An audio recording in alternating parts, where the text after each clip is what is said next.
Hello! We are making coconut kefir.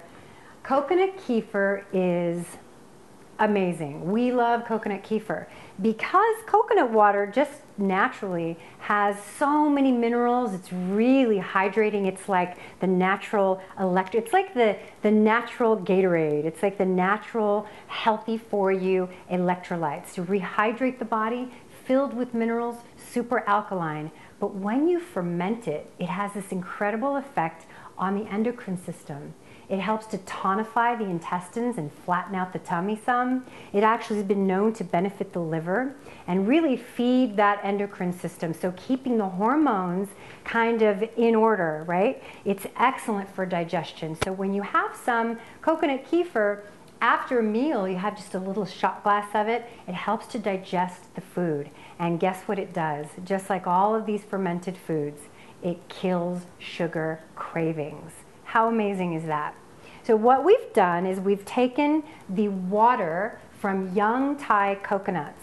You can also buy coconut water. You don't want to use boxed or canned coconut water for some reason. It doesn't ferment. So we use the water from Thai coconuts or the little brown coconuts, and we also can, you can purchase in your health food store coconut water that's non-pasteurized and that is raw. It's probably why the ones in the cans and the little boxes don't ferment, is because they're pasteurized. We don't want that. So we have taken, there's about 5 coconut, the water of 5 coconuts in here, but it's always different because some coconuts have more water than others. So you kind of have to just, you know, play a little bit of a guessing game. And then you're going to need some receptacles, so some jars. I figured out that I have a quart and then I have an additional 16 ounces. So I have these 2 jars to put, to fill up my, my kefir. I have a funnel. I have a little wooden spoon, and I have this guy because what I've done is put the water in here, and it is 92 degrees, so it is body temperature. You don't want it to get any hotter because when you put the kefir starter into the coconut water, if it's hotter than that, it will kill the bacteria and it will not ferment.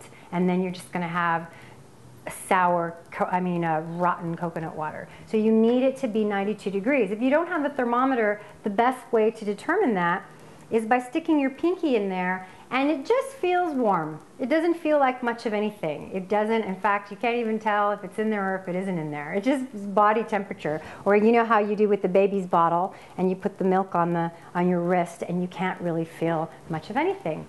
That means it's ready.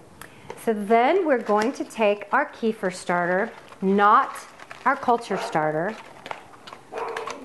Puggy alert!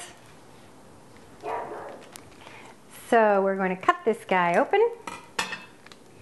We are going to pour these beautiful bacteria into our coconut water and wake them up. Little spoon. I also do this in a blender just to make sure that they get dispersed evenly, but just for simplicity's sake, we're just going to put them in there like so. Like so. Coconut water is so versatile, and so is the meat of the coconut.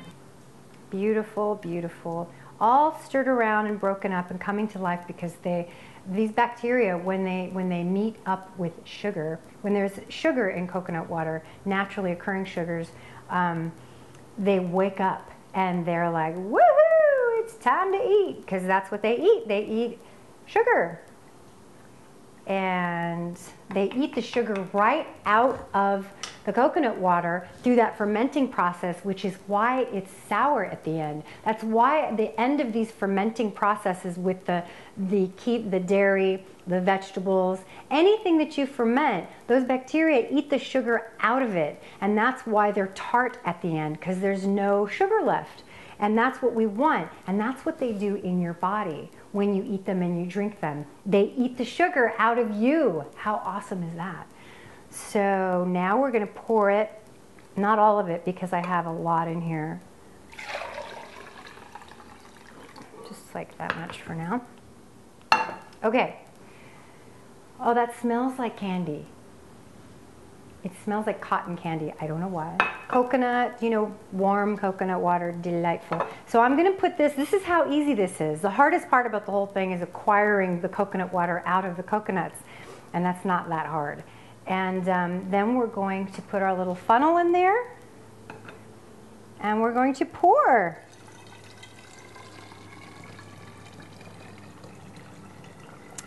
When you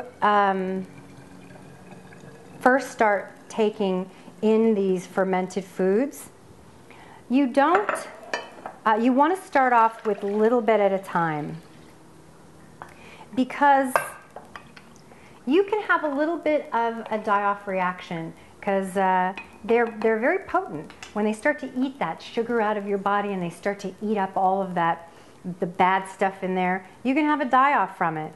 And so you want to take your time with these. You don't want to drink a whole bottle of coconut kefir right when you when you get it. What you want to do is have a couple of ounces after every meal, or maybe right before bed, and start with a little bit at a time. If you get a little tummy ache, that's why. And then you work your way up until you can drink a whole quart in a day. So what I also did, I forgot to mention, was I used a strainer to, when I poured my coconut kefir, when I poured my coconut water into my saucepan, I used the strainer to take all the coconut bits off of, out, so I don't have them in there. So there is our first one. You put that on really, really tight. I like to give it one shake, and then you don't want to move it again. You want to leave it. Now we have this guy.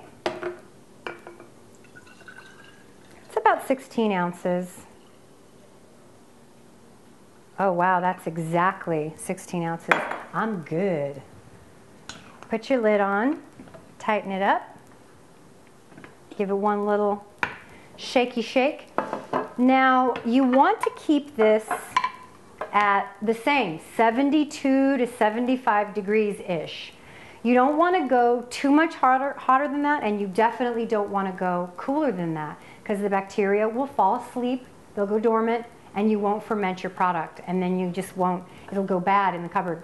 So you want to keep it at 72 to 75 degrees. You can put it in that crib that you put your cultured veggies in, and you can ferment it in there. You want to do for about 3 days. 3 days is perfect. Any more than that and it's going to get way too sour. Any less than that and it's not really going to ferment. Now it's going to get kind of a milky white when it's done. Once again, you don't want to use the coconut milk. You want to use the coconut water. Milk is made from the meat of the coconut that's been blended up and then squeezed out. That's the milk. This is the juice. It's the water that's just hanging out inside the coconut when you open it. And then it's going to be sparkling, it's going to be refreshing, and it's going to be tart. All right? That's what it looks like for now. I can't wait. Yum!